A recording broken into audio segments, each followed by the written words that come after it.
Fortnite has been ever evolving since its launch over 6 years ago, but one specific moment that most players don't even know about would change the course of Fortnite forever, and it created the mechanics we now know as piece control.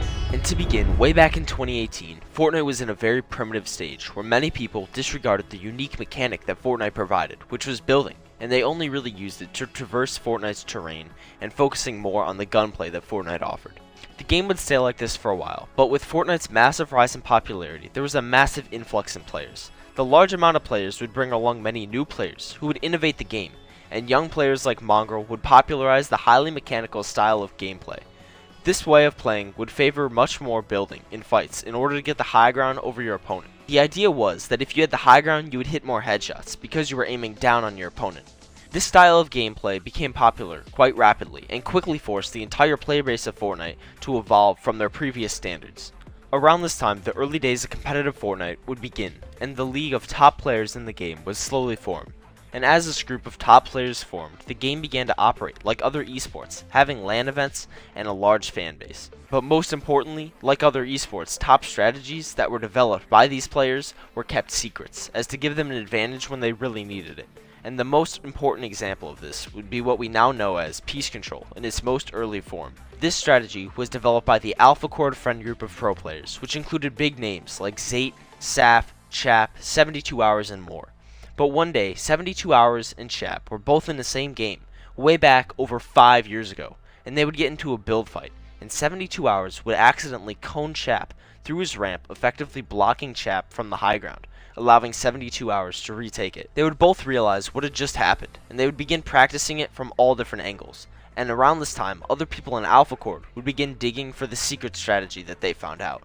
72 Hours and Chap would decide to tell Zate at first, with the whole friend group finding out shortly after. Keep in mind though, this was a small select group of pro players at the time, so it was still in their best interest to keep this strategy under covers till a big tournament where one of them really needed to pull it out. But this would be more difficult than they had thought, because as they had practiced it more and more in their own playground games, it would become part of their muscle memory, and now and then they would accidentally use it in game. They thought this would go unnoticed, but one player was taking notes of what was happening this whole time, and this player was known as Hamlins, and he was signed to TSM, signifying his high level of skill in Fortnite.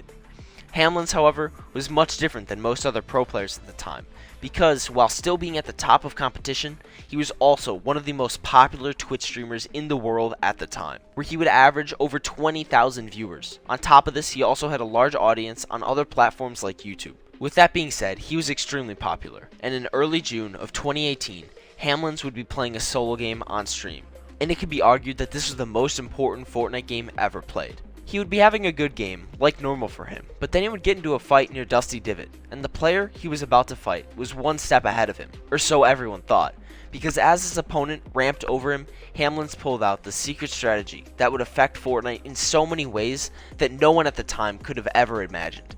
Hamlins had coned his opponent in front of 20,000 live viewers, and if this was a mistake, he could have kept it a secret and played it off, with probably only a small amount of viewers taking notice. But instead, he would load into the replay of the game and highlight the move that he made. This full explanation he provided in replay mode was all that was needed to happen for the previously high skill ceiling on Fortnite to increase tenfold. This would begin a revolution amongst Fortnite's players who were already in the improvement mindset, to be creative and improve so quickly that the casual players could not keep up. This would be around the time when online Fortnite tournaments would begin, and the Fortnite sweats would be discriminated against because they had broken away from the average group of players so quickly. Throughout these seasons, these players would come up with new tricks here and there, but nothing would have as big as an effect as the Hamlins cone clip. People thought that players were as good as they would get, but as the once advanced mechanics of taking walls, coning players, and build fighting became common amongst the average player, people realized the absolute titan of a competitive game Fortnite would become. From here, in late Chapter 1, people began to realize that you could counter the cone play by coning your own ramp and editing through it. This would prevent your opponent from coning you. Although this may seem beyond basic to some players now, this was one of the first iterations of counter piece control. And people then also began to realize that fighting for the high ground was not always the most efficient way to finish a fight, and players began to combo the cone with walls around their opponent and placing traps on the walls. The traps were popularized by many pro players, and especially content creator CypherPK. As most players caught up with these mechanics, Mongrel created one of the most iconic fighting moves of all time, that is now known as the Mongrel Classic. This technique would further expand on the idea of piece control by taking the build pieces around your opponent, forcing them to change what they were going to do previously, much like the Hamlins cone. After the World Cup, Chapter 2 came out, and aim assist became extremely strong on controller, which led to a new version of piece control. This new version would consist of the previously known wall take, but then would pair it up with a ramp take, where you would place a cone in your enemy's box. This new move perfectly defined the start of Chapter 2, as it brought the fight down to an aim duel rather quickly, which was perfectly advantageous for these controller players. This was also popularized by Unknown Army, who was most definitely the best controller player at the time, if not the best player in the world at the time, as he would also win a squad's FNCS. Following the first FNCS of the chapter, there would be a long silence in competitive Fortnite, and the Fortnite community would have lots of time on their hands due to the pandemic that was happening all around the world. This abundance of time led to the growth of box fighting and zone wars in creative. From this time, Clix became widely known for his skill in box fighting, and many other pro players rose to the top, as the pros rose so far ahead of the average players mechanically. With creative being the only thing to do at the time, wagers became super popular, and a whole sub-community in Fortnite still exists to this day that is entirely centered around wagers. Box fights led to the popularization of right-hand peeks that would allow the aggressor to have a fantastic angle that would allow them to stay entirely protected while still getting damage off on their opponents. Another mechanic that was added to the arsenal was a technique known as blueprint editing. To successfully perform a blueprint edit, you need to hold out your blueprint for the build piece you were trying to edit, as holding out your blueprint let you edit the wall from farther away, usually behind a peanut butter angle, keeping you safe.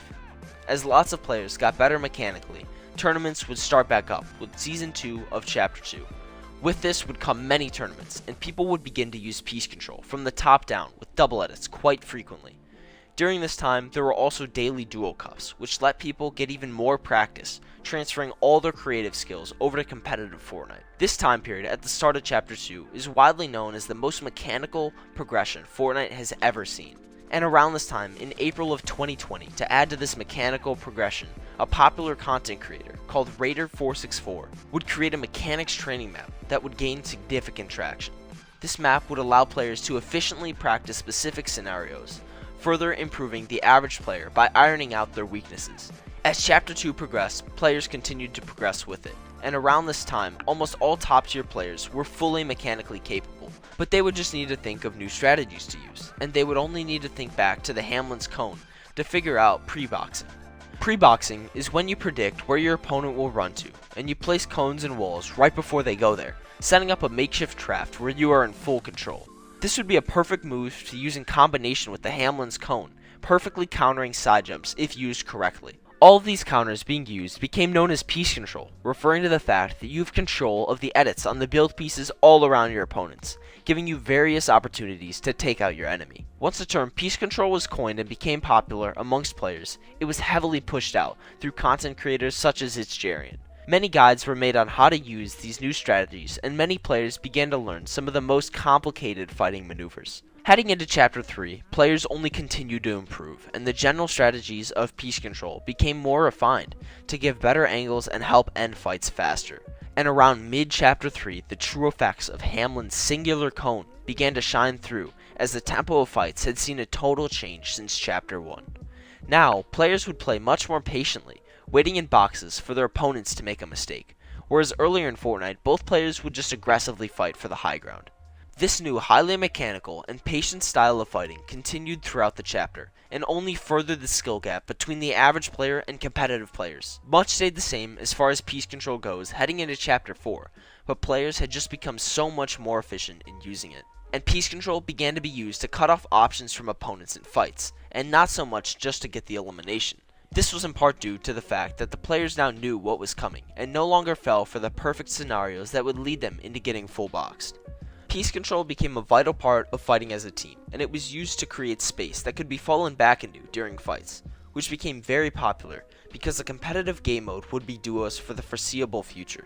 Throughout the rest of Chapter 4, players like Polarized and Peterbot would begin to make waves with their extremely fast and precise mechanics that they would use to make fights look extremely easy. Both of these players had in a way started a wave of people that were rethinking how to play the game. They both helped the rest of the Fortnite community to be quicker with their mechanics, but many players also realized that all of the mechanics that they were attaining would be useless if they couldn't actually kill their opponent. So, heading into Chapter 5 with all these fancy mechanics to help fights end as fast as possible, aim became many players' main focus. This new emphasis on aim after all these years of mechanical progression helps players to see that sometimes all the mechanics they developed were not as useful as they had thought, and now every player is sufficient in fighting, so dragging out a fight would lead to a healthy third party that could easily clean up a fight. And for those reasons, players have resorted to starting fights with their aim and using piece control only to clean up the fights. And looking all the way back, it truly is absurd how one single moment has influenced one of the most popular and competitive games of all time. On top of this, many players aren't even aware of the reason that led the game to be how it is. This iconic moment also could be argued to have been part of the reason for many pro players' upcomings that you can learn about in these videos right here.